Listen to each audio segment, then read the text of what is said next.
Ilan to?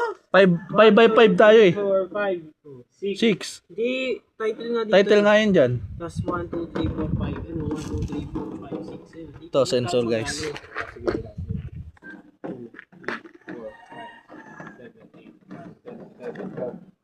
18, 24, 30. Ito screw. Ilan ba Maliliit. yan? 36? Oo. 5 by ano. 37. Ang laki niyan, Cedric. Ang laki. 37 sensor pre. Kung gusto niyo yung gitna, pwede naman nating hatiin yan eh. Ayun o. Gago. Tapos ganun. 5 by 5 naman. Ha? 5 by 5. Ba't naman? Sabi mo hatiin natin gitna. Hindi. Siyempre, para maano yung saan natin lalagay yung module. Pero okay na yan. Freestyle na lang yan. Freestyle na. Pwede nang ganito na lang. Kasi malaki naman eh. Kaya hindi natin matatanggal sa agad eh. Ano, Tatanggalin naman, ang takip lang yan eh. Yung sticker. Alam ko. Sticker ganyan lang kalaki. 10 ano ba? sticker ba? Ha? Paano sticker? Sticker ng pangalan. Pangalan ba? Lalagyan natin pangalan yan eh. Kailangan ng pangalan yun eh. Mahal yun ah. Sabi nga ni Sir, ipoprint nga daw yun. Diba? Mura lang yun. Kali. May sticker na ano.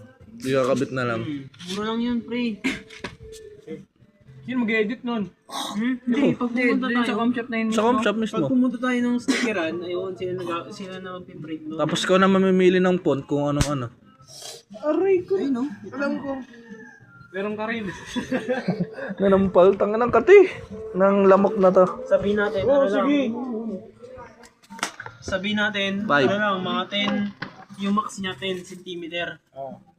10, 10, 10K. Diretso. Ano ba? Ano ba? Ba't 10? Pambura, asang pambura? Sakto yan. Buo yan 10. Ha? Buo yan 10. Hindi. Para, Yung sticker? 10 cm yung max. para ba magkasya Yung yung laki. 6? Ha? Kasya na ba 6? Hindi kasi, kunyari, ito. 30 lang pe. Pwede na yung 6. Para dalawa ma-6 dito yan. sa dito. Atin yung sa gilid na ganyan. Oh. Hindi, ano ba yun? Sinasabi nyo. Sticker. Yung spacing mo lang ano ilalagay. Di ba kasya 30 lang yun? Oh. Hindi, kasi 10 cm nga to. Isang ganito eh. 10 cm, 10 cm. Alam ko dapat gabay ito eh. Dito yan. Yung ano eh. Ano yun?